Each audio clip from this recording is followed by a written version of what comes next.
Hello everyone, welcome back to my channel teddy nature lover. आज मैं आप लोगों के साथ योर फेथ माय डेस्टिनी का पार्ट 4 शेयर करने वाली हूँ। गाइस, आप लोगों को जैसा भी लगे मुझे कमेंट करके ज़रूर बताइएगा। और जो भी लोग मेरे इस चैनल पर न्यू हैं वो प्लीज़ मेरे चैनल को सब्सक्राइब कर लीजिए। ऐसी ही और वीडियोज़ के लिए मेरी वीडियो अगर आप लोगों को पसंद आती है तो प्लीज़ लाइक शेयर और कमेंट कर दिया करो। गाइस, आपके सब्सक्राइब करने से और लाइक करने से मुझे मोटिवेशन मिलता है स्टोरी लिखने के लिए।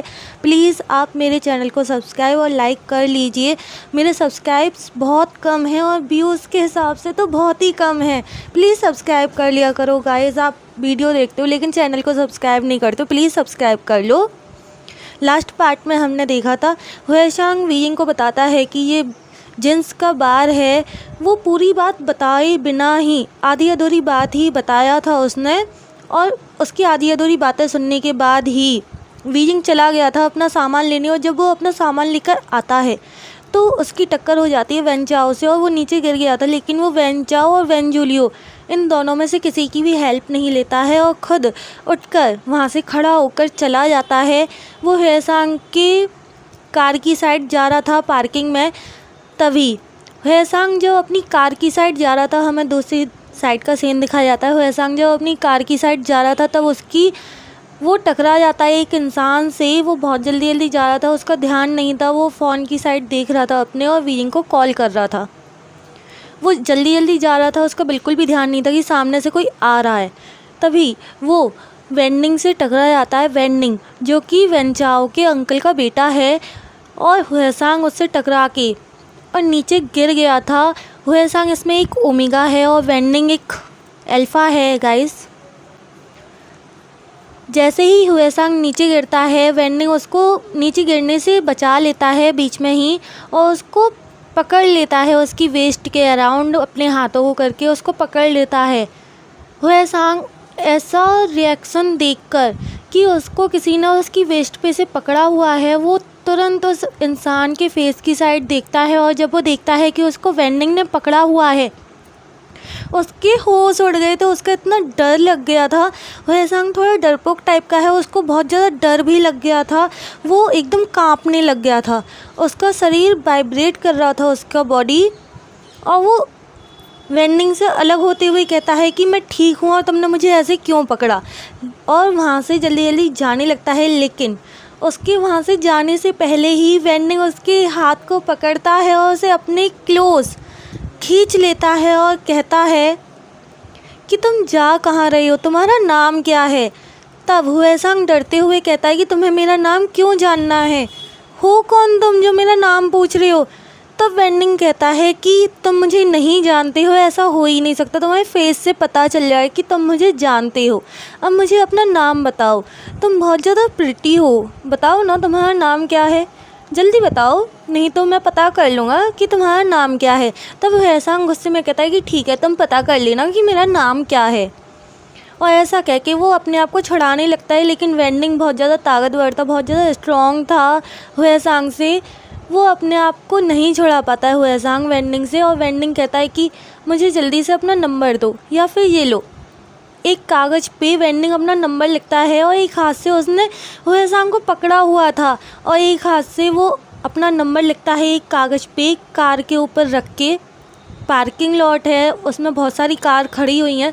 एक कार के बोनट पे कागज़ को रख के और वो अपना नंबर लिखता है और नंबर लिख के हुएशांग को देते हुए कहता है कि मुझे घर पहुंचकर कॉल ज़रूर करना और इधर उधर मत भटकना, आज से तुम मेरे हो, सिर्फ और सिर्फ मेरे। तब हुएशांग सोचता है कि ये कह क्या रहा है। तभी हुएशांग को याद आता है कि आज उसने प्रिकॉशंस नहीं लिए हैं।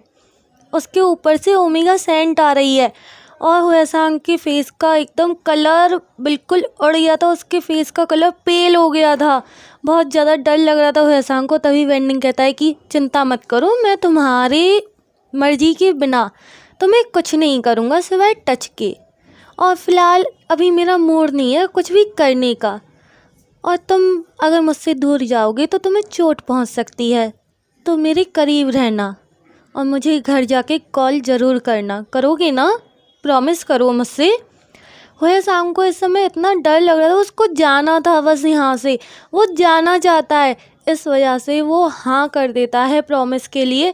और जैसे ही उसने हाँ करा, वेंडिंग उसके हाथ को छोड़ देता है और अपने नंबर को उसके पॉकेट में रख देता है और वहाँ से चला जाता है। हुएसांग बस वेंडिंग को देख रहा था वहाँ से जाती हुई, और वो जैसे ही वेंडिंग उसके सामने से ओझल हुआ तो उसको ना याद आया कि वो कहाँ जा रहा था, क्या कर रहा था। तो उसको याद आता है और वो तुरंत अपनी कार की साइड चला जाता है वीइंग को कॉल करते हुए। और वीइंग को वो कॉल कर रहा था लेकिन वीइंग कॉल को उठा नहीं रहा था, उसका फ़ोन साइलेंट पे था। एंड वांग जी का जो बॉडीगार्ड है वो वीइंग पर पूरी नज़र रखे हुए था कि वीइंग क्या कर रहा है क्या नहीं। उसके हर मोमेंट के एक मिनट के फ़ोटो क्लिक करके वो वांग जी को सेंड कर रहा था फ़ोन पे, व्हाट्सएप के थ्रू वो सेंड कर रहा था। एक मिनट के एक सेकंड के फ़ोटोज़ को सेंड कर रहा होता है। तभी वो देखता है कि वीइंग हुएसांग के साथ कहीं जा रहा है उसकी कार में बैठ के। तब वो वांग जी को मैसेज सेंड करता है फ़ोटो खींच के और पूछता है कि क्या सर मैं इनके साथ जाऊं, इनके पीछे पीछे। तब वांग जी मना कर देता है कि नहीं, मैं उसे जानता हूँ, वो हुएसांग है, नी मिंजू का ब्रदर, वो कुछ भी नहीं करेगा ऐसा, और वो एक ओमेगा है, तो उससे ऐसी कोई उम्मीद नहीं है कि वो कोई भी हार्म पहुँचाएगा वीइंग को। मुझे लगता है कि वो दोनों सेम एज के हैं, इस वजह से वो शायद फ्रेंड हो सकते हैं। तुम उनका पीछा मत करो, अगर वो हुएसांग के साथ है तो वो सेफ़ है। हुएसांग तुरंत उसको अपने घर लेकर जाता है वीइंग को, और जैसे ही वो लोग उनके घर पर पहुंचते हैं नी मिंजू के, बेल को बहुत ज़्यादा जल्दी प्रेस करता है हुएसांग, बहुत ज़्यादा जल्दी 3-4 बार उसने प्रेस कर दिया था बेल को। नी मिंजू बहुत ज़्यादा गुस्से में, वो खाना बना रहे थे और इतनी ज़्यादा बेल को प्रेस करने की वजह से उनके हाथ में ना थोड़ा सा जल जाता है और वो बहुत गुस्से में दरवाजे को ओपन करते हैं। और ओपन करके जैसे ही वो चिल्लाने ही वाले थे, लेकिन वो जैसे ही वीइंग को सामने देखते हैं वो एकदम डाउन हो गए। उनका चिल्लाना तो वो भूल ही गए कि उनको चोट भी लगी है। वो सीधा बोलते हैं, वीइंग तुम यहाँ पर इतने दिनों बाद, बच्चा कैसे हो तुम।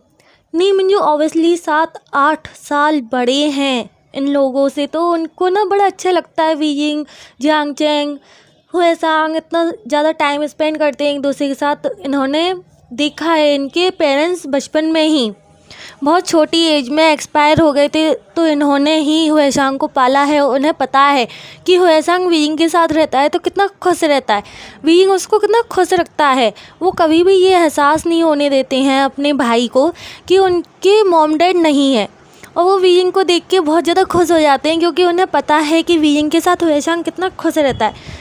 लेकिन तभी वो हुएसांग के फेस को देखते हैं और पूछते हैं कि आज तुम थोड़े डरे हुए से क्यों लग रहे हो, क्या हुआ, कहीं चोट लगी है क्या, किसी ने कुछ कहा है तुम दोनों से।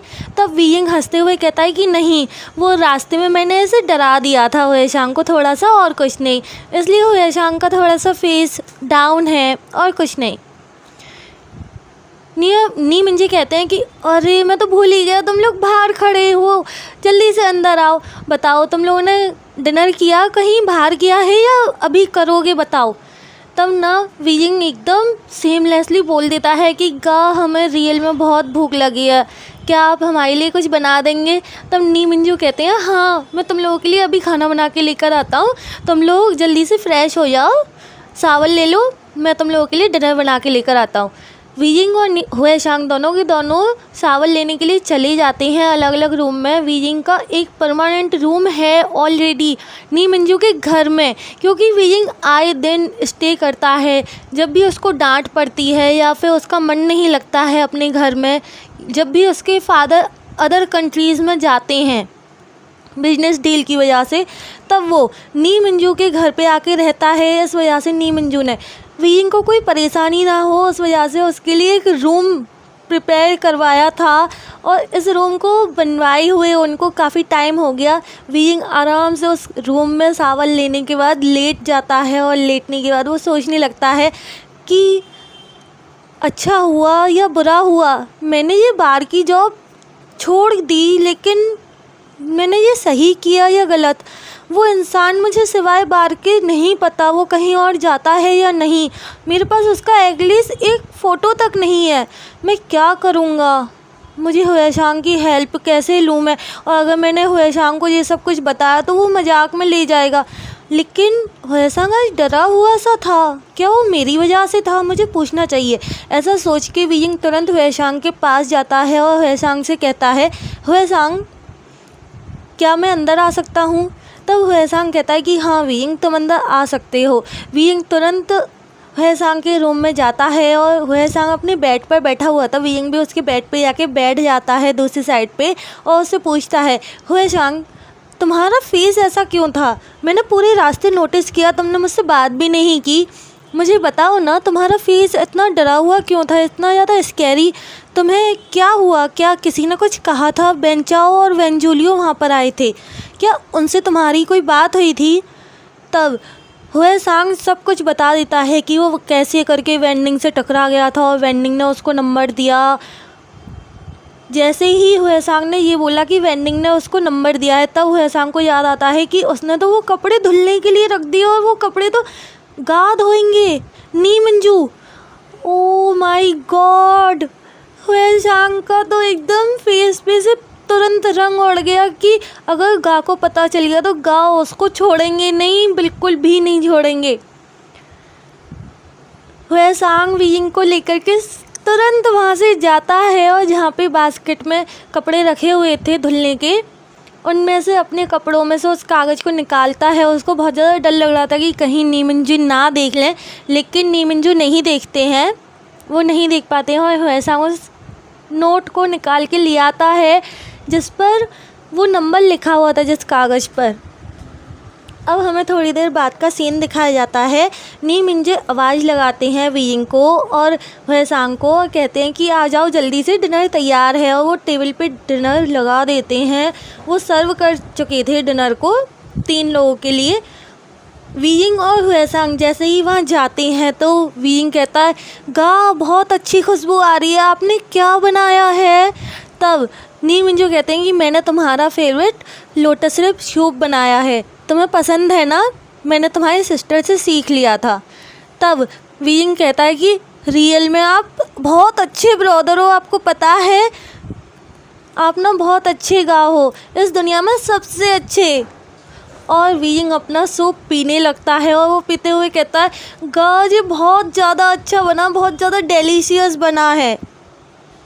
वीइंग, हुएशांग और नी मंजू ये तीनों के तीनों अपने डिनर को करते हैं। डिनर फिनिश होने के बाद वीइंग नी मंजू को बिल्कुल भी काम नहीं करने देता है। नी मंजू की जॉब है, वो पुलिस में है, वो एक पुलिस ऑफिसर हैं, बहुत ज़्यादा हार्ड वर्क करते हैं, बहुत अच्छे पुलिस ऑफिसर हैं, वो सबकी हेल्प करते हैं। इस वजह से वो पूरे दिन काम करने के बाद अपने भाई के लिए नाइट में खाना बनाते हैं, डिनर बनाते हैं। और कभी कभी वो मार्केट से भी ऑर्डर करते हैं, क्योंकि उनके ब्रदर को कभी कभी उनका खाना बनाया हुआ पसंद नहीं आता। उनको इतने अच्छे तरीके से नहीं आता जितने अच्छे तरीके से उनकी मदर बनाती थी, लेकिन उन्होंने इतने सालों में बहुत कुछ बनाना सीख लिया है।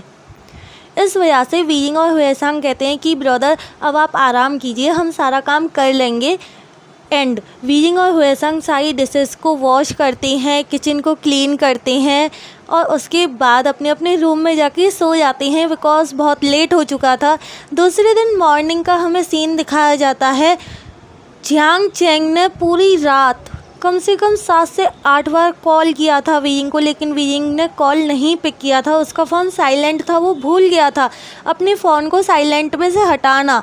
उसके बाद जियांग चैंग हुएशांग को कॉल करता है और पूछता है कि क्या वीइंग तुम्हारे घर पर है। तब हुएशांग का कॉल एक बार में उठ जाता है और हुएशांग बता देता है कि हाँ वीइंग उसके घर पर है और वो सो चुका है, शायद इसीलिए उसका कॉल नहीं उठ रहा है। जियांग चैंग जब ये सुनता है कि हाँ वीइंग हुएशांग के घर पर है और वो वहाँ पर सो गया है, तब जियांग चैंग अपनी सिस्टर जियान यानली को बताता है कि सिजे वो हुएशांग के घर पर है और वो सो चुका है, अब आप भी सो जाइए।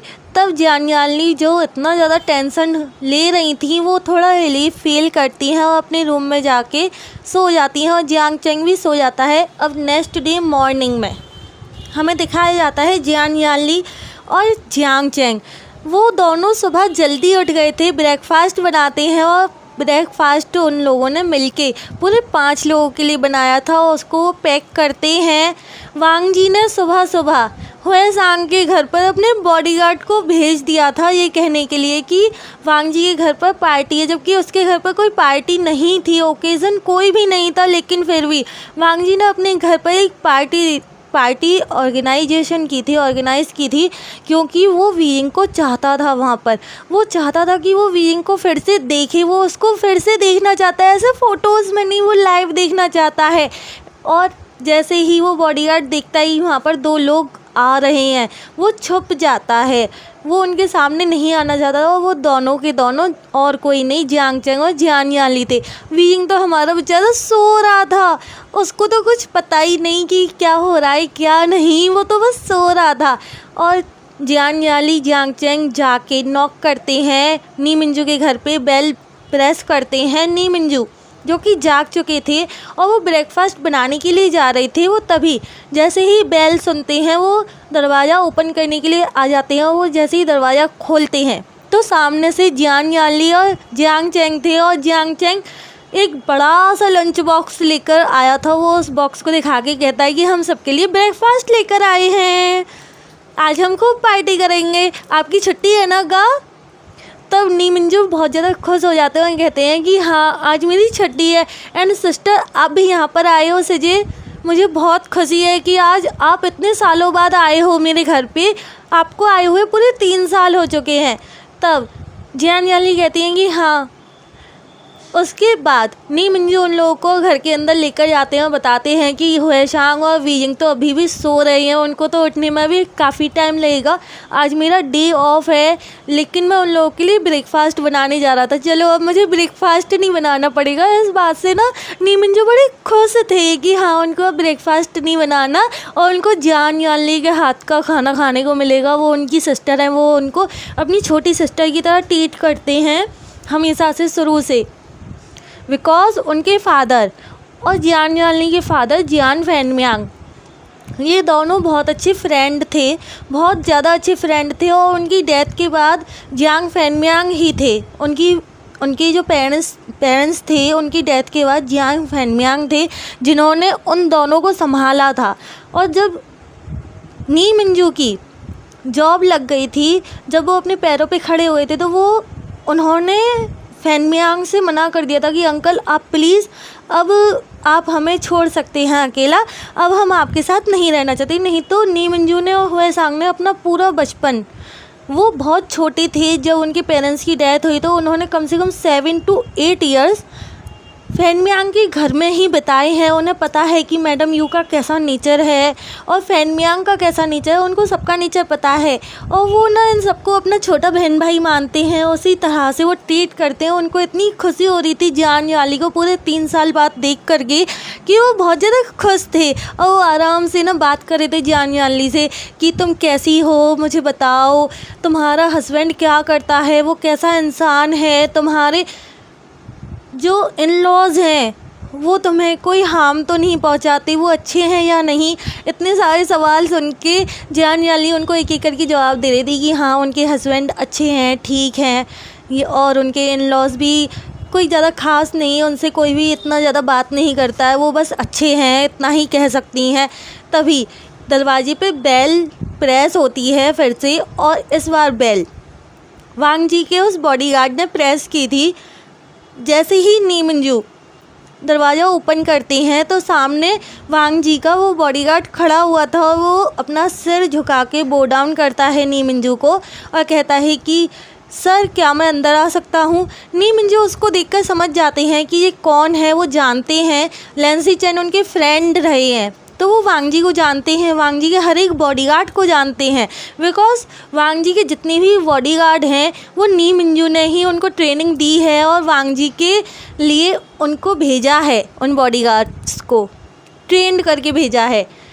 इसके बाद वो बॉडीगार्ड घर के अंदर जाता है, नी मिंजू उसके घर के अंदर लेकर जाते हैं, उसको पानी देते हैं पीने के लिए और उससे कहते हैं कि तुम भी हमारे साथ ब्रेकफास्ट करो। तब वो बॉडीगार्ड अपना नाम सिर हिलाता है और कहता है कि वांग जी सर ने आज एक छोटी सी पार्टी अपने घर पे रखी है और आप सभी को इनवाइट किया है, आपको अपनी पूरी फैमिली के साथ आना है, यहाँ पर जो भी कोई है आपकी फैमिली में आपको सबको लेके आना है। तब नी मिंजू कहते हैं कि मेरा तो सिर्फ एक भाई है। तब वो बॉडीगार्ड कहता है कि फिर ये आपकी सिस्टर नहीं है, जियान यानली की साइड देखते हुए कहता है वो इस बात को। तब नी मिंजू कहते हैं कि हाँ ये मेरी सिस्टर है और ये मेरा भाई है छोटा। जियांग चैंग को जियान यानली को दिखाते हुए नी मिंजू कहते हैं। तब वो बॉडीगार्ड कहता है कि ओके आपको सबको लेकर आना है, वांग जी सर ने मुझे ऑर्डर दिया है स्ट्रिक्टली कि आपको सबको लेकर आना है। तब नी मिंजू कहते हैं कि ठीक है मैं सबको लेकर आऊँगा, अपने वांग जी सर से कह देना। और लैंसी चैन कैसा है क्या तुम मुझे बता सकते हो? तब लैंसी चैन का नाम सुनते ही जियांग चैंग के फेस का कलर उड़ गया था। उसको पता है कि हाँ ये लोग फ्रेंड रहे हैं, लेकिन इस तरीके से कौन पूछता है मेरे बॉयफ्रेंड के बारे में। उन जियांग चैंग के मन में इतना ज़्यादा गुस्सा सा आ रहा था, इतना ज़्यादा वरिड हो गया था जियांग चैंग। और जियांग चैंग तुरंत अपना सिर घुमा के देखने लगता है। तब नी मिंजू कहते हैं मैं बस कैजुअली पूछ रहा हूँ जियांग चैंग, मैं तुम्हारे बॉयफ्रेंड पर नज़र नहीं डाल रहा हूँ। जियांग चैंग ने जब ये सुना कि नी मिंजू को पता है कि वो लैंसी चैन को डेटिंग कर रहा है, ये बात सुन के जियांग चैंग को एक झटका लगता है कि आपको कैसे बताएगा, आपको किसने बताया? नी मिंजू कहता है कि तुम्हें पता है ना मैं एक पुलिस ऑफिसर हूँ, तो मुझे ये सब कुछ बातें पता नहीं होंगी, मुझे पता है। तब जियांग चैंग कहता है ज़रूर उस वीजिंग ने ही आपको बताया होगा, वो ही ऐसा कर सकता है, वो ही मेरी बातों को इधर से उधर करता है। तभी नी मिंजू कहते हैं कि मुझे पता है और उसने मुझे नहीं बताया, पूरे कॉलेज में पता है, पूरी यूनिवर्सिटी में सबको पता है कि तुम लैंसी चैन को डेट कर रहे हो, लैंसी चैन तुम्हें डेट कर रहा है, तो ये खबर मुझे पता क्यों नहीं होगी, मुझे बताओ। हुएसांग भी तो उसी यूनिवर्सिटी में पढ़ता है ना, वीजिंग की ही क्लास में। तब जियांग चैंग बहुत ज़्यादा शाई फील कर रहा होता है, वो अपने सिर को नीचे झुका लेता है, वो अपने चिक्स पे अपने हाथों को रख लेता है, बिकॉज उसके चिक्स बहुत ज़्यादा रेड हो गए थे। जियान यानली उसकी ऐसी हालत देखकर हंस रही थी, उनको हंसी आ गई थी, लिटरली बहुत ज़्यादा स्माइल कर रही थी वो। और जियांग चैंग को बहुत ज़्यादा खुशी हो रही थी कि उसकी सिस्टर ऐसे स्माइल कर रही हैं। तभी इन सब के बातों की आवाज़ से ना, इन लोगों के आवाज़ के साउंड से ये लोग जो बात कर रहे थे, हंस रहे थे इतना, उस साउंड से हुएसांग और वीइंग दोनों के दोनों उठ गए थे। और वो जाग के अपने रूम में से बाहर आते हैं और कहते हैं कि क्या हुआ गा, कौन है, कौन आया है जो आप ऐसे, इतना ज़्यादा साउंड आ रहा है अंदर तक, हम सो भी नहीं पा रहे। इतना ज़्यादा शिकायत करते हुए वो दोनों निकले थे कि उनको देखकर जियान यानली कहती हैं कि क्या मुझे नहीं आना चाहिए था यहाँ पे, उनको टीस करने के लिए ऐसा बोला था। जैसे ही जियान यानली की आवाज़ को वीइंग और हुएसांग सुनते हैं, वो दोनों तो खुश हो गए थे, क्या सिजे यहाँ पे। वो दोनों तुरंत अपनी सिजे के पास आ जाते हैं। हुएसांग भी जियान यानली को अपनी सिस्टर की तरह समझता है, बड़ी सिस्टर की तरह। वो तुरंत आ जाते हैं दोनों के दोनों, एक साइड से वीइंग ने और एक साइड से हुएसांग ने अपनी सिस्टर को हक कर लिया था। नी मिंजू, जियांग चैंग और वो बॉडीगार्ड, इन सब के सामने ये दोनों ऐसे ही कर रहे थे एक्ट जैसे छोटे बच्चे हों। इन दोनों ने एकदम कस के हक कर लिया और कह रहे थे सिजे आप यहाँ पे कब आए, आपने हमें बताया क्यों नहीं, हम जल्दी जाग जाते आपके लिए, ऐसे करके नौटंकी करने लगते हैं। हेलो एवरीवन, आज के पार्ट को मैं यहीं पे कंप्लीट कर रही हूँ। आप लोगों को जैसा भी लगा हो प्लीज़ मुझे कमेंट करके ज़रूर बताइएगा। और अगर आप लोगों को ये वीडियोस अच्छी लगती हैं, स्टोरीज़ अच्छी लगती हैं, तो प्लीज़ मेरे चैनल को सब्सक्राइब और मेरी वीडियो को लाइक शेयर कमेंट कर दिया करो गाइस, प्लीज़ प्लीज़ प्लीज़ कर दिया करो सब्सक्राइब और लाइक, मुझे बहुत ज़्यादा मोटिवेशन मिलता है। एंड